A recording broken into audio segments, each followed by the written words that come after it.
მამობის განცდა რო გავიგე, მამა რო გავხდი. მე მივხვდი კიდევ უფრო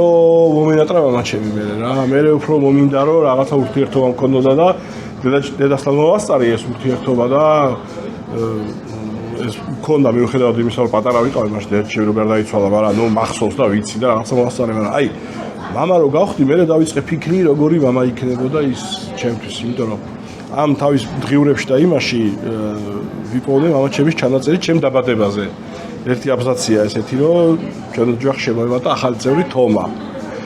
ალბათ რა ვიცი 3 დღის ვიქნებოდია 5 დღის, იმიტომ რომ ძალიან მალევე გარდაიცვალა რა, 40 დღეში გარდაიცვალა რა.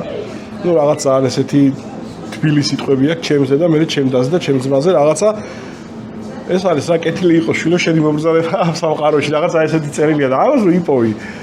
რა ვიცი აი რაღაც აუ რა ემოციური იქნებოდა იმ თინეიჯერი ბიჭისთვის მით უმეტეს ეხლა ვიპოვე ცოტა ხნის წინ ეს დღიური ახლა არა დღიურები ნახე ეს ჩანაწერი ნახე აუ ეხლა მით უმეტეს უფრო ემოციური ჩავწერე რა მე მგონი 1-2 წლის წინ ვიპოვე იგი რამ გავგიჟდი ეგ რომ ნახე რა